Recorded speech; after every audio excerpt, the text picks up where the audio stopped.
चुड़ैल। गोरखपुर नाम का एक गांव हुआ करता था। उस गांव में ज्यादा लोग नहीं रहते थे। उस गांव में एक गर्भवती विधवा औरत रहती थी। उस औरत का नाम कमला था। कमला अपने घर में अकेली रहती थी। उसके पति की सारी जायदाद उसके नाम हो गई थी, पर सभी गांव वाले उस औरत को मनहूस औरत समझा करते थे और सभी उससे नफरत किया करते थे। एक बार कमला राशन की दुकान पर खाने का सामान खरीदने जाती है। भैया जी, जरा 1 किलो दाल चावल देना। अरे हाय हाय हाय हाय हाय हाय! अरे मनहूस औरत, मेरी दुकान में अपशुगन करवाने आ गई क्या? हैं? चल जा यहाँ से, मैं कुछ नहीं देने वाला हूँ तुझे। भाग भाग यहाँ से, चल जा, निकल। भैया जी, ऐसा मत कहिए, मैं गर्भवती हूँ, मुझे खाने की बहुत ज़रूरत है, मुझे खाना दे दीजिए। दुकानदार कमला को वहाँ से धक्के मारकर भगा देता है। तभी कमला रोते रोते उस गांव के किन्नरों के इलाके में आ जाती है। गांव वाले किन्नरों को उसी इलाके में रखा करते थे, क्योंकि वो लोग किन्नरों को पसंद नहीं करते थे और उनके इलाके में रहने से मना करते थे। तो किन्नरों ने उसी गांव में अपना एक इलाका बना लिया था। जब किन्नर लोग देखते हैं कि एक गर्भवती महिला रोते रोते उनके इलाके में आ गई है, तो सारे किन्नर कमला के पास जाकर उसका हाल पूछने लगते हैं। क्या हुआ बहन, तुम्हारी गर्भवती अवस्था में इतनी बुरी हालत कैसे है? तुम रो क्यों रही हो? तुम डरो मत, हम तुम्हें कोई नुकसान नहीं पहुंचाएंगे। तुम शांत होकर सब बताओ कि हुआ क्या है। मैं कमला हूँ, मैं गांव के दूसरे इलाके से आई हूँ। 2 महीने पहले ही मेरे पति की मौत हुई है।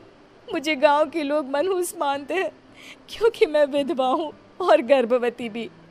वहाँ के लोग मुझे खाने के लिए कुछ बेचने के लिए भी तैयार नहीं, जिससे मेरा गुजारा नहीं हो रहा था। कोई बात नहीं कमला, हम तुम्हारा ख्याल रखेंगे। किन्नर लोग कमला को एक खाली घर में रहने के लिए जगह दे देते हैं और उसकी देखभाल भी करते हैं।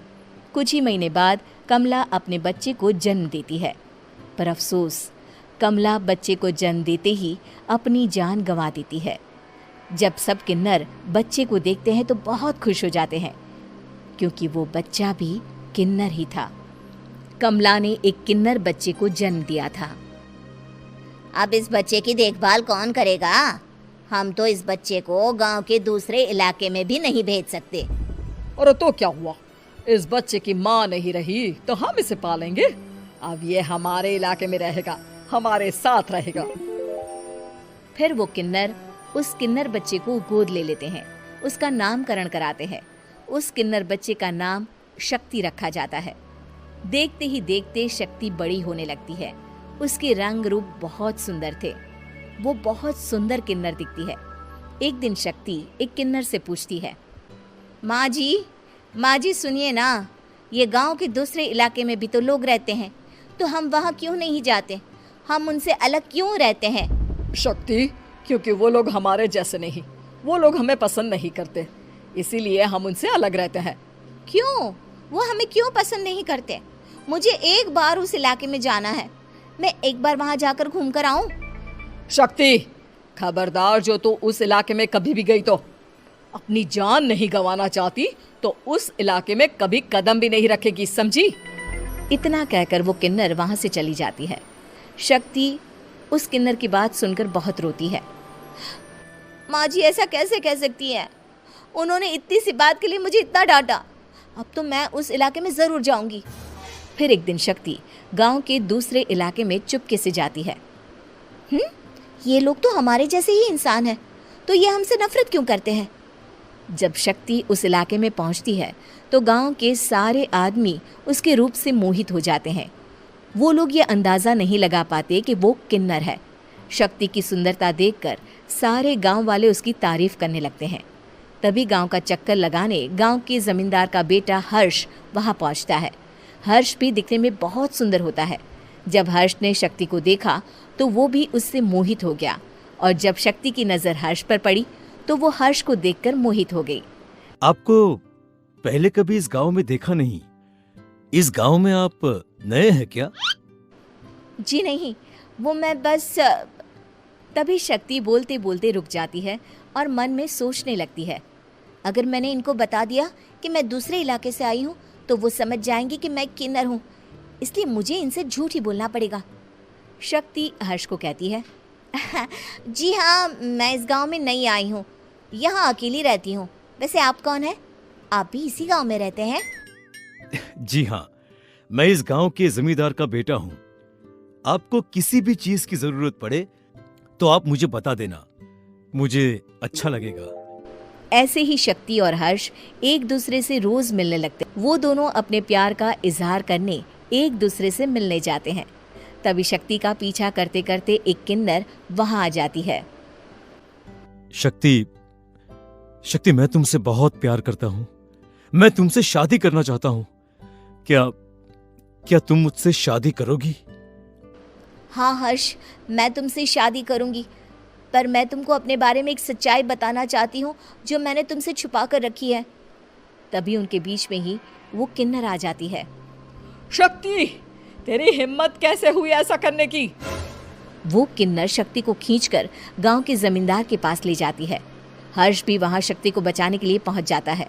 जमींदार शक्ति और हर्ष के प्यार के बारे में सुनकर गुस्से में आ जाता है और शक्ति को गांव के बाहर निकालने की सजा देता है। शक्ति ये बात सहन नहीं कर पाती और कुएं में कूदकर अपनी जान दे देती है। जमींदार हर्ष की शादी गांव की एक लड़की से करवा देता है, पर हर्ष इस शादी से खुश नहीं होता। शक्ति अपना बदला लेने के लिए मरने के बाद किन्नर चुड़ैल बन जाती है। अब मैं इन गाँव वालों को नहीं छोड़ूंगी, अब इनसे मैं अपने प्यार का बदला लूंगी। किन्नर चुड़ैल गांव वालों को परेशान करना शुरू कर देती है। एक बार वो रात को गांव के खेतों में पहुंच जाती है और वहां आग लगा देती है। सारी फसल जल के राख हो जाती है। जब एक आदमी रात को उठकर देखता है कि खेत में आग लग गई है तो वो वहां पहुंच जाता है। वो देखता है कि खेतों के बीचों बीच एक किन्नर चुड़ैल खड़ी है और वहां खड़े होकर ताली बजा रही है। गांव वाला किन्नर चुड़ैल को देखकर बेहोश हो जाता है। जब सुबह उस आदमी को होश आता है तो वो सीधा जमींदार के पास जाता है। अरे जमींदार साहब, अरे वो किन्नर चुड़ैल ने मेरी सारी फसल जला दी। अब मैं क्या करूंगा? क्या होगा मेरा? जमींदार चुड़ैल किन्नर का नाम सुनते ही सब कुछ समझ जाता है। अब वो बहुत डर जाता है। उसी रात को जब जमींदार डर के मारे अपने कमरे में सो नहीं पाता, तभी वहां अचानक से किन्नर चुड़ैल आ जाती है। किन्नर चुड़ैल जोर जोर से जमींदार के आगे खड़ी होकर हंसने लगती है और ताली बजाने लगती है। जमींदार उस डरावनी किन्नर चुड़ैल को देखकर बहुत डर जाता है। तूने मेरे साथ बहुत बुरा किया, अब मैं तुझे जान से मार दूंगी। नहीं नहीं नहीं नहीं नहीं, मुझे माफ कर दो, मुझे मत मारो। मैं कभी ऐसा दोबारा नहीं करूंगा। अब तुम जो बोलोगी वही मैं करूंगा। ठीक है, मैं चाहती हूँ कि किन्नर इलाका गांव के इलाके से जुड़े और गांव का कोई भी आदमी किन्नर समाज से द्वेष ना करे, उससे नफरत ना करे, नहीं तो मैं सारे गांव को मार दूंगी। और तुम गांव में एक नया कानून बनाओ कि अगर किसी ने भी किन्नर समाज को हानि पहुंचाने की कोशिश भी करी या इनसे भेदभाव करने की भी कोशिश करी तो उनको कड़ी से कड़ी सजा मिलेगी। हाँ हाँ हाँ हाँ, मैं ऐसा ही करूंगा। तुम जो बोलोगी वो मैं करूंगा, पर मुझे जाने दो प्लीज। तब वो किन्नर चुड़ैल वहां से चली जाती है। गांव का जमींदार किन्नर चुड़ैल का कहा मानते हुए दोनों इलाकों को एक कर देता है और नया कानून भी लागू